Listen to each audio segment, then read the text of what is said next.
medida no Brasil. E a realidade não é nem um pouco cor-de-rosa. A cada ano, 2 mil... Essa pesquisa tem como intuito buscar respostas sobre como o município de Maurício, Ceará, previne, atende e combate a violência contra a mulher. De acordo com a Secretaria de Saúde do município de Maurício, Ceará, foram registrados 58 violências contra as mulheres desde 2021. Dentre elas, 6 sexuais, 27 psicológicas e 20 Tivemos acesso a uma ficha que uma mulher vítima de violência preenche quando adentra no hospital.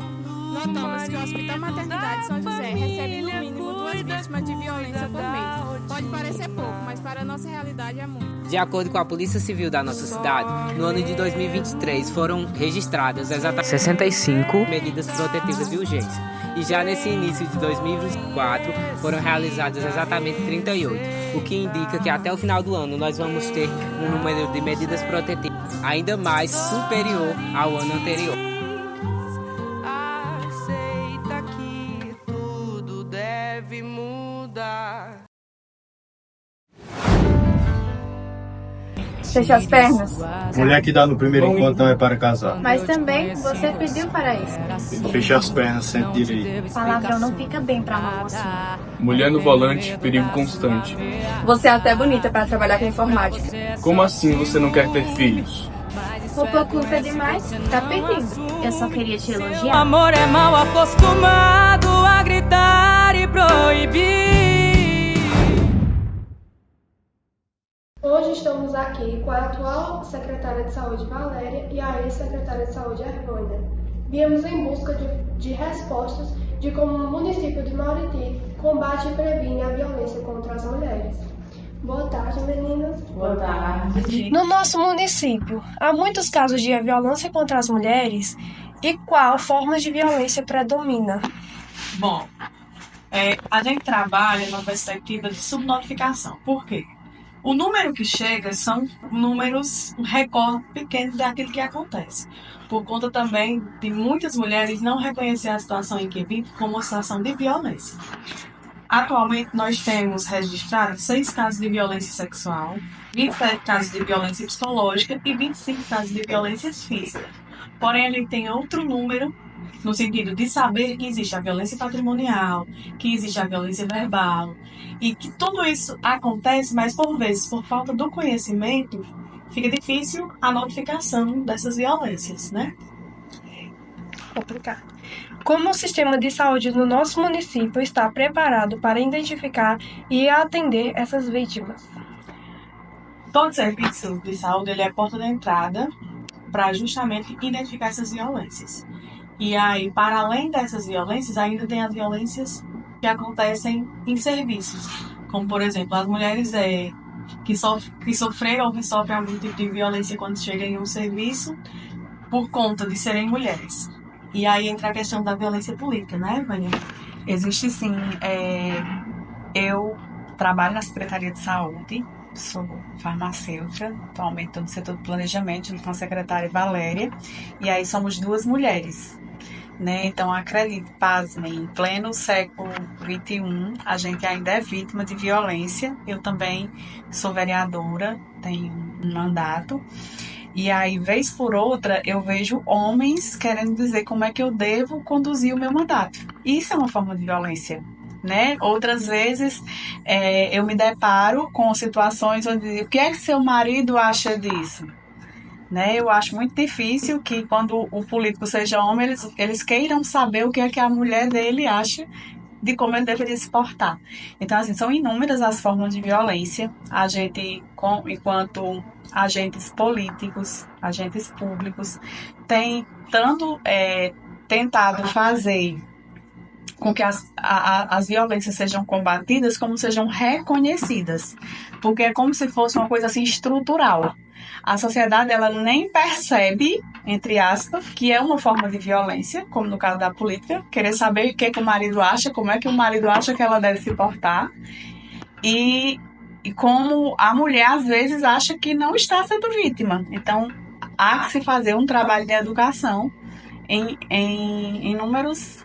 inúmeras frentes. Existe também a violência verbal, de dizer que a mulher é feia, é inútil, que ninguém quer, né? Então, assim, são inúmeras formas e a gente tem buscado na Secretaria de Saúde tanto conscientizar as mulheres que são vítimas, muitas vezes nem percebem, como os profissionais de saúde, os trabalhadores da saúde, a reconhecerem essas violências e fazerem as devidas notificações. E aí, justamente quando se tem ciência sobre os tipos de violência e como eles funcionam, todos os serviços de saúde funcionarão como porta de entrada. A partir do momento que uma mulher ela chega numa unidade de saúde e ela relata algo ou é percebido durante um atendimento que tem vivenciado uma situação de violência, é naquele momento que a notificação deve ser feita. E essa notificação é feita para identificar esses casos e também para realizar o acompanhamento e encaminhamento das situações. Na realidade do município de Mauti, nós temos o Centro de Referência da Mulher, que é o CRM, que quando identificada a situação de violência, a equipe de saúde ou o hospital que tiverem ciência sobre o caso, eles podem estar notificando a Secretaria de Saúde e em seguida essa notificação também é encaminhada para os serviços de assistência para que seja feito esse acompanhamento. Por quê?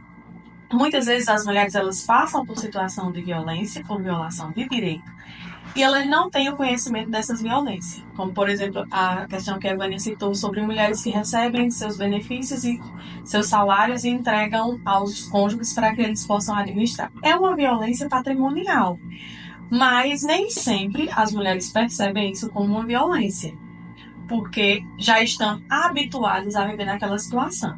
E aí, por conta de uma perspectiva cultural, é mais complexo a identificação das violências. Quando a gente faz um trabalho de empoderamento dentro das nossas equipes, que fortalece os profissionais para a identificação dessas violências, a gente facilita que a mulher que chegar no serviço, ela seja acolhida e seja identificado o tipo de violência sofrido e seja proporcionado o acesso.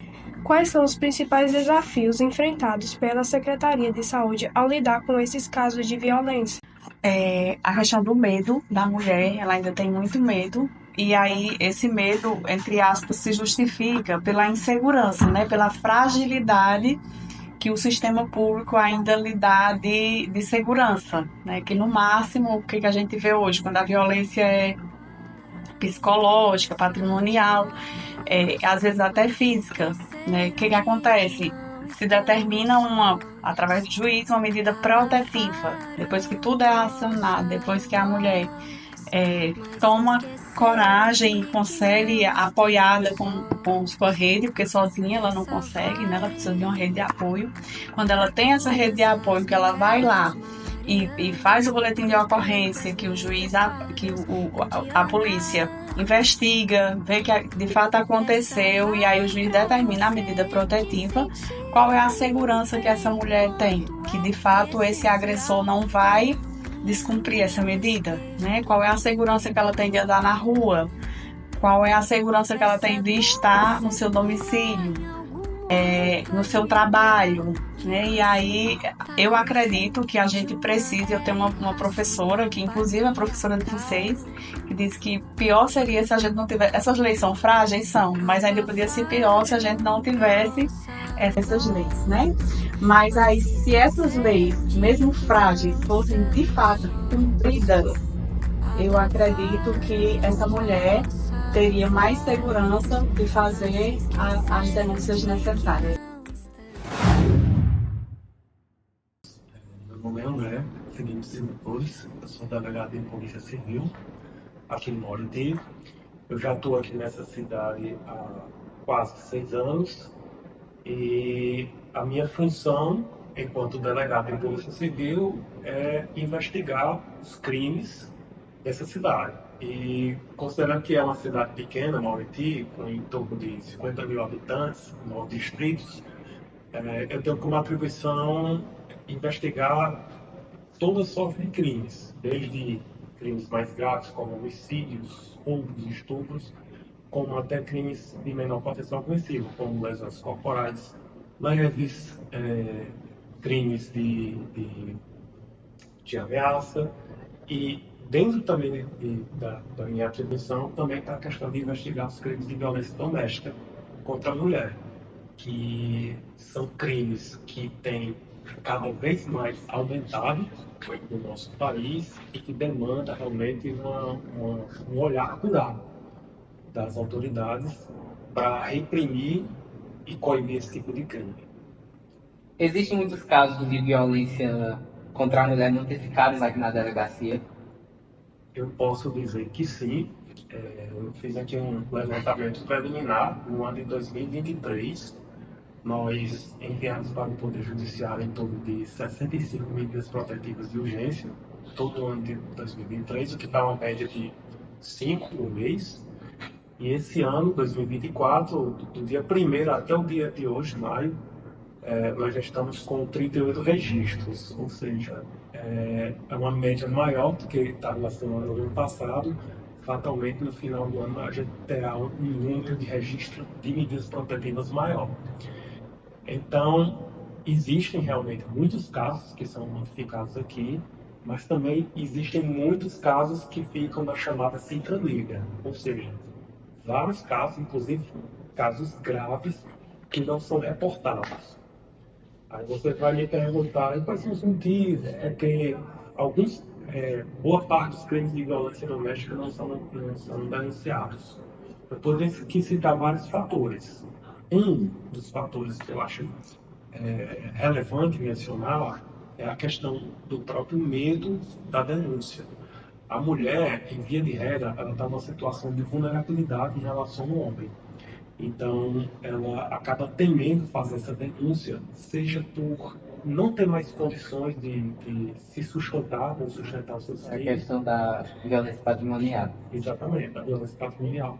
Ela teme que ela perca essa sua fonte de renda, né, que geralmente as mulheres, na nossa sociedade patriarcal, as mulheres, dado o dever de cuidar da casa dos filhos, né, consequentemente, muitas delas não têm condições de subsistência por si só, e quando tem é muito complicado, porque elas têm que compatibilizar uma jornada de trabalho dupla, trabalho com trabalho de casa, cuidados com a casa e com os filhos, né?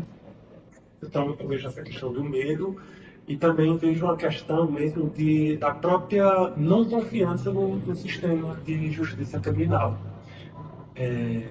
porque muitas vezes as vítimas, quando vêm com a delegacia, elas querem que a gente dê a solução imediata, né? Só que são muitos casos. A gente aqui faz o possível para atender todos os casos de forma rápida e célere. Só que quando acontece alguma situação dessa, muitas vezes a vítima perde a confiança no sistema de justiça criminal, certo? Então eu poderia colocar esses dois fatores, o temor e a falta de confiança. Quais os desafios enfrentados pela segurança pública da nossa cidade para o combate à violência contra a mulher? O primeiro desafio que eu poderia citar, infelizmente, nós temos poucos policiais e temos demandas cada vez mais crescentes. Então, esse é um desafio que a gente tem que lidar. A gente prioriza todo caso que envolve violência doméstica contra a mulher. A gente faz a priorização, só que os casos vão se avolumando e considerando que a gente tem uma equipe limitada em termos de recursos humanos, isso acaba se tornando um desafio muito grande. Outro desafio que eu também poderia colocar, que também está relacionado a esse, é justamente a quantidade de registros de medidas protetivas de urgência que a gente tem que fiscalizar.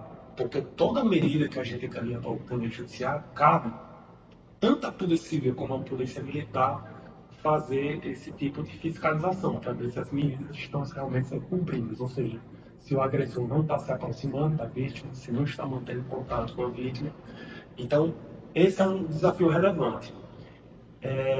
Em algumas cidades aqui no Ceará, fazendo alguns comparativos, o poder público municipal tomou para si essa questão do enfrentamento da violência doméstica contra a mulher, como, por exemplo, a criação das patrulhas Maria da Penha. Não sei se vocês têm conhecimento, por exemplo, em Juazeiro do Norte existe um projeto da Guarda Municipal, que é chamado Patrulha Maria da Penha, cuja função é justamente fazer essa fiscalização das medidas protetivas. Então, acho que esse é o grande desafio hoje para a gente, conseguir compatibilizar os recursos que a gente tem com a quantidade de demandas que cada vez mais crescente. Eu adoraria, por exemplo, aqui nessa delegacia, também tem uma profissional, um policial civil do sexo feminino. Porque mesmo que a gente tenha a maior boa vontade para atender as vítimas de violência doméstica, A mulher sempre vai ser melhor. e é de conhecimento, é de senso comum que uma mulher gosta de ser acolhida por outra mulher. Tá entendendo? Então, seria também uma coisa muito boa caso viesse aqui para a nossa delegacia. É um desafio que a gente também tem que tentar superar. Meu nome é Larissa, sou enfermeira aqui no Hospital Municipal de Maternidade São José. Meu nome é Elias Júnior, sou assistente social aqui, também no Hospital de Maternidade São José. Chegam muitas vítimas de violência aqui?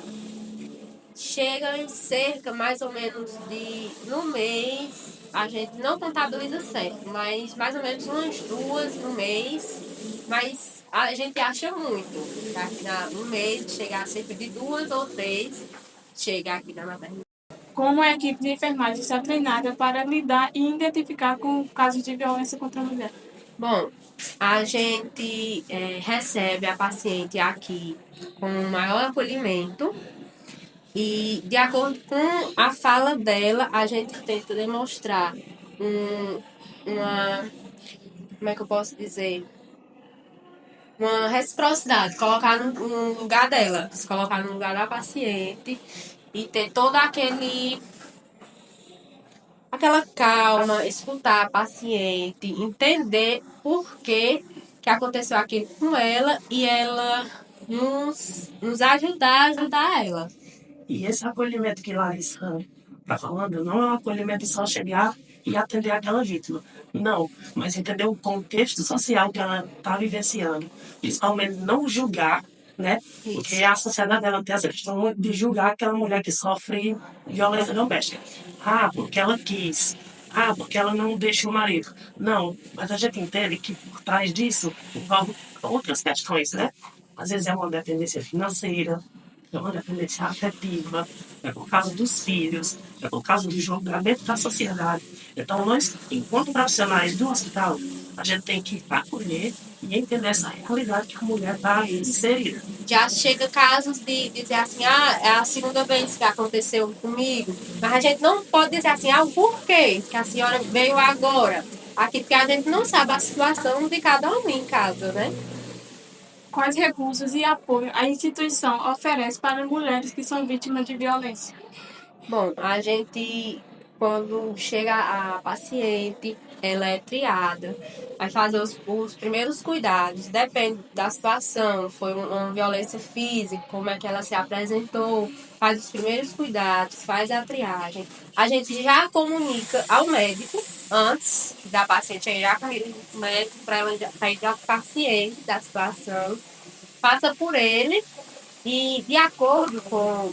Não é um protocolo certo, mas a gente já pergunta à paciente se ela acionou a polícia, se a gente pode acionar a polícia, porque a gente trabalha em conjunto com eles, de acordo com o tipo de violência também.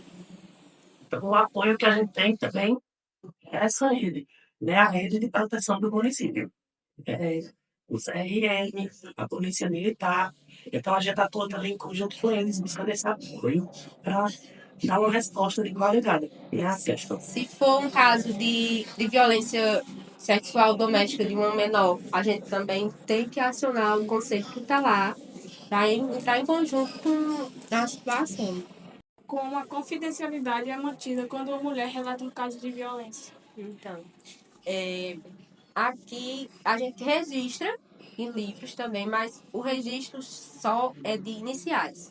As iniciais, aqui não tem essa de estar espalhando, fulano chegou, não tem, aqui ficou. O que ela relatou para mim, fica aqui, o que ela relatou no médico, fica com ela, com o assistente social, fica, não tem É o maior cuidado demais aqui com elas.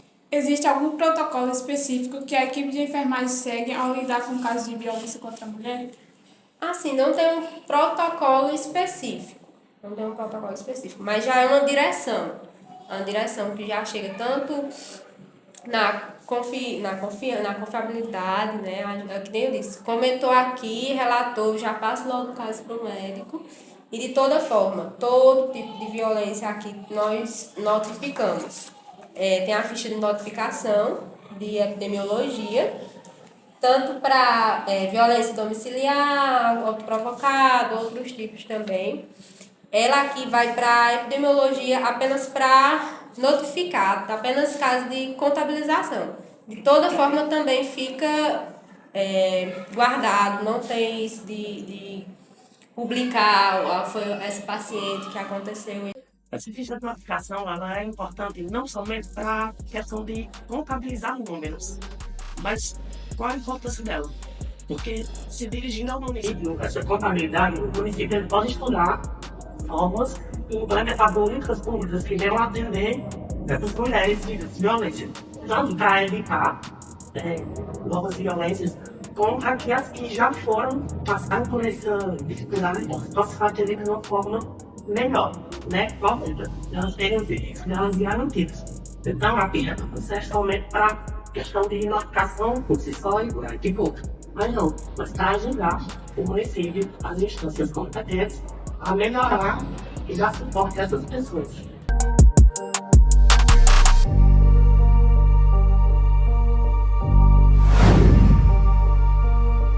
Olá, meu nome é Cléia Cavalcante, eu sou advogada do Centro de Referência da Mulher aqui no município de Mauriti, o CRM ou o antigo CRAM.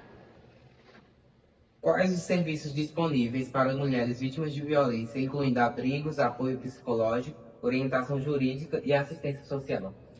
Bem, aqui no nosso município, infelizmente, nós ainda não contamos com casa de abrigo para mulheres, nem com delegacias especializadas. A mais próxima que nós temos fica no Juazeiro do Norte. E aí nós temos alguns apoios, né, e sistemas que fazemos com mulheres vítimas de violência, principalmente aqui. Aqui nós contamos com a psicóloga, uma assistente social e um advogado, para que ocorra todo esse amparo, tanto social, como jurídico, como psicológico. Então, que aqui, quando uma mulher é agredida, o que a gente faz aqui? Como é que a gente recebe, né?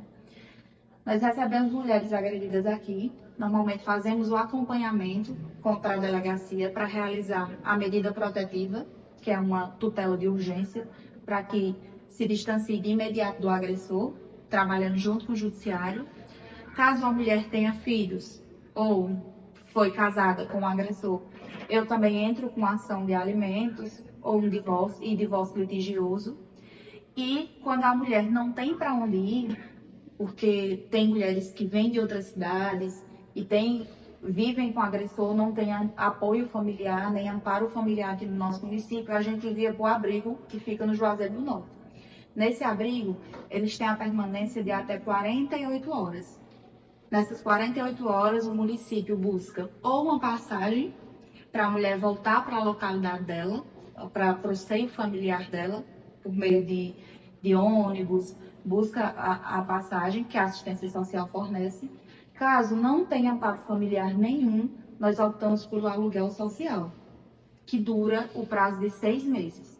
Esse aluguel social. Aqui no município tem? Tem. Aqui no município nós disponibilizamos de aluguel social.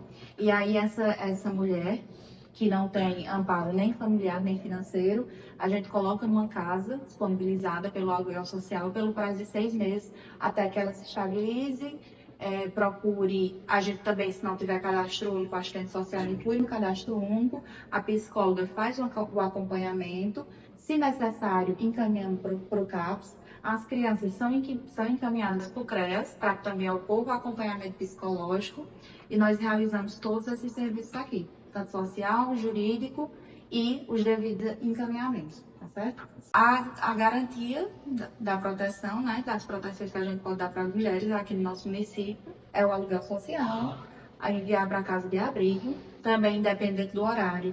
O equipamento fornece o carro para levar a mulher para o IML, dependendo do horário do dia.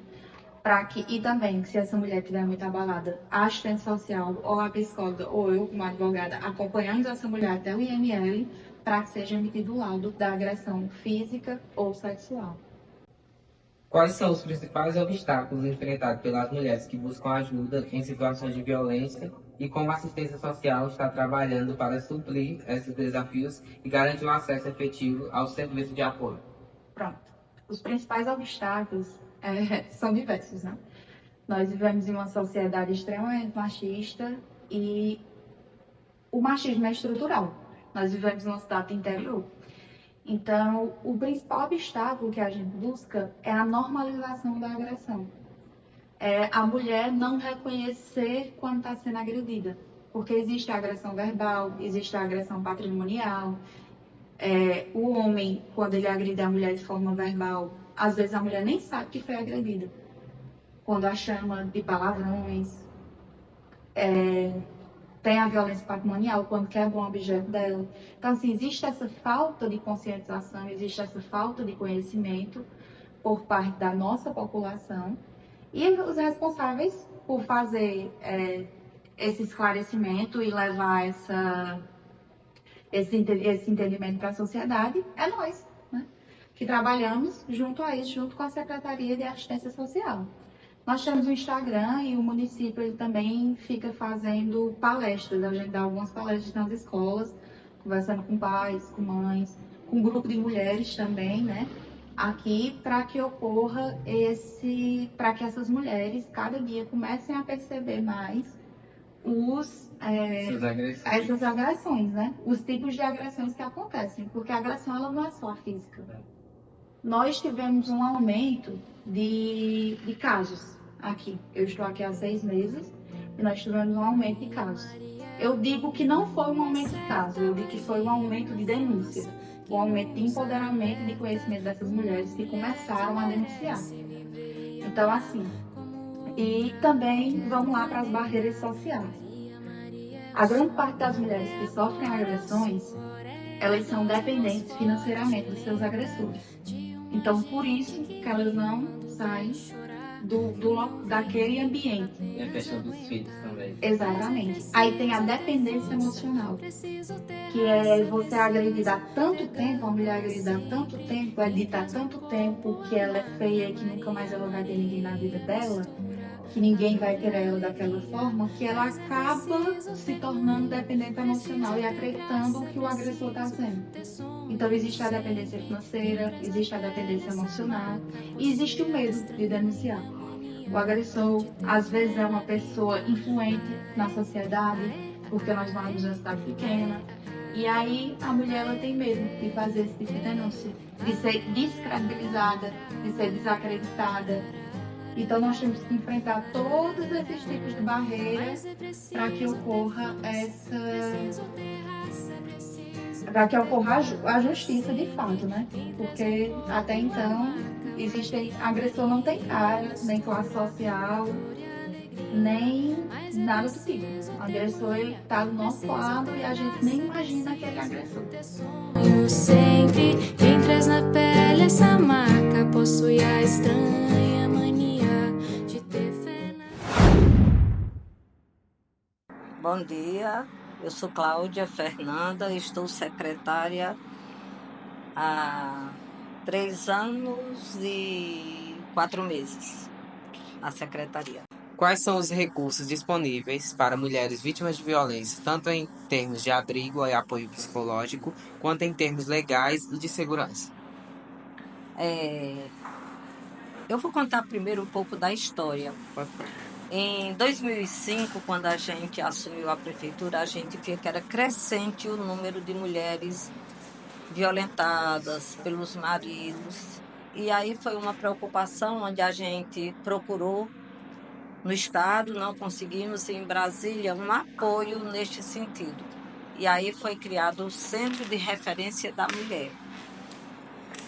E essa equipe é composta por psicólogo, assistente social e advogado, aqui em Mauriti, que é o CRM. Ela oferta acolhimento, apoio, E a gente leva essa vítima, a gente oferta acolhimento psicológico e social. Como a assistência social trabalha em conjunto com outras instituições, como a polícia e o sistema judiciário, para garantir a proteção e a segurança das mulheres vítimas de violência? Nós trabalhamos com uma colaboração estreita com o delegado, que inclusive o delegado aqui é muito bom, tem nos dado muito apoio. E nós temos também um centro, a Casa da Mulher, que é no Juazeiro, que também nos dá esse apoio, que ela pode acolher a vítima 48 horas. No nosso caso, já acolheu até mais um certo horário, até que a gente conseguisse um local para colocar essa vítima, um local seguro. E algumas medidas de restrições ao agressor. A gente procura dar apoio à família, mas assim, é cada dia mais difícil, porque muitas vezes a mulher não tem coragem de denunciar.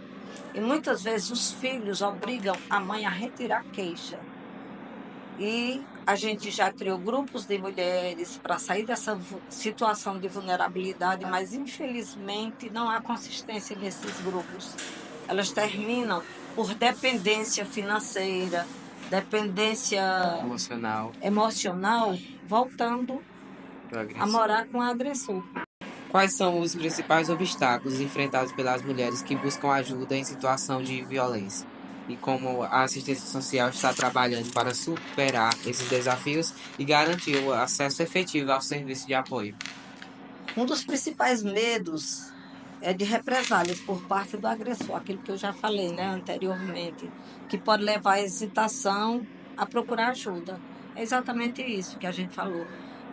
A própria família não aceitar que a mulher denuncie, os próprios filhos. E a dependência financeira também. A vergonha também, que a mulher tem, o estigma da sociedade. O estigma da sociedade. Então, são desafios que a gente todo dia tenta trabalhar isso. E assim, e a minha preocupação é que isso é crescente. Ao invés de diminuir, não. Tem crescido. Mesmo a gente tentando fazer um trabalho, o CRM indo nos bairros, conversando. Na hora que ela é agredida, ela chega, mas depois ela vê que não tem condições ou não tem coragem e volta para casa, para o agressor. Então, a gente trabalha tentando encorajar essas vítimas. A gente faz campanhas, a gente vai para o rádio, a gente visita as comunidades. Além de bairros, a gente faz trabalhos também nos distritos. Faz roda de conversas, mas até na própria roda de conversa, a gente tem dificuldade de sentar com essas mulheres, com essas vítimas. Elas vão, mas assim, não continuam, não dão continuidade.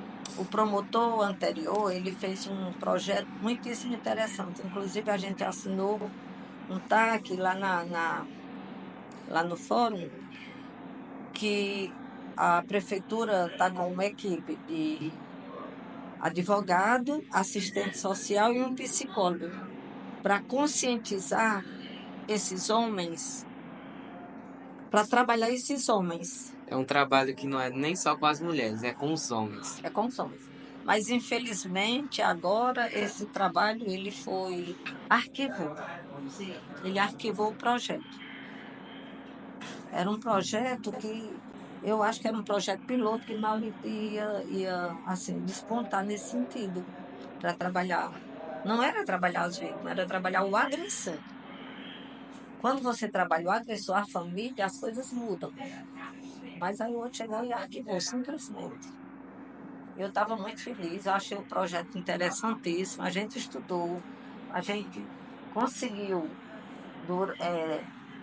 lá na Câmara que aumentasse até o salário do pessoal para poder trabalhar esses homens, esses agressores. Mas aí, infelizmente... Agora estamos com o Rodrigo Marcelino, onde ele vai explicar um pouco sobre o projeto e o porquê dele ter sido arquivado. Eu sou Rodrigo Marcelino, sou advogado, sou servidor desta secretaria e até o momento estou na equipe multidisciplinar do projeto Reescrever a Vida. que é um projeto que tem como objetivo trabalhar com autores de violência doméstica. Essas pessoas são encaminhadas do Poder Judiciário. Eu acredito que nesses processos de entrevista você já deve estar conhecendo como funciona esse procedimento. O agressor, quando é encaminhado para a delegacia, ele assume algumas medidas que ele tem que tomar e ele é obrigado a tomar, que é as medidas protetivas que a gente chama. E dentro dessas medidas estava sendo aplicada a participação desse grupo reflexivo que estava sendo fornecido por esse projeto Reescrever a Vida. Isso aí foi um termo de ajustamento de conduta que o promotor fez com o município para que o município criasse. O município criou, instalou a equipe multidisciplinar. Ainda os homens foram intimados a vir, mas porém do número de 22, apenas 3 compareceram, mesmo sendo obrigados. Que aí já demonstra um desafio que é tratar da violência de gênero com a sociedade. E aí a gente encaminhou a lista dos nomes faltosos para o Ministério Público para tomar alguma providência. Porém, a realidade nota é que a gente não tem nem um juiz titular e nem um promotor titular, o que significa o promotor e o juiz que estão aqui, eles são responsáveis por Mauriti, mas também são responsáveis por outros municípios, o que dificulta acompanhar um grupo como esse, que precisa de muita atenção. E foi isso que o Ministério Público, inclusive, disse na sua decisão de arquivamento, de que, no momento, eles não tinham condições de acompanhar o grupo, de participar do grupo, porque é um grupo que necessita da presença do juiz, do promotor, e por essa questão o grupo foi suspenso. A obrigação do município foi arquivada e o funcionamento do projeto nesse atendimento com homens autores de violência foi suspensa até que tenha uma segunda decisão. O nosso grupo ele fez algumas entrevistas iniciais, atendeu homens autores de violência, mas também recebemos algumas mulheres que buscou a ajuda desse grupo. A gente estávamos fazendo campanhas nas escolas, estávamos fazendo campanhas em alguns órgãos públicos, participando de alguns seminários. Então, é um projeto que, além de trabalhar com autores de violência, também busca essa educação junto da sociedade. Infelizmente, o projeto está suspenso temporariamente, não temos previsão de quando vamos reiniciar as atividades, mas esperamos que seja possível reiniciar tão logo. Mas é preciso ter força, é preciso ter raça, é preciso ter gana sempre. Quem traz no corpo a marca Maria, Maria mistura dor e alegria. Mas é preciso ter manha,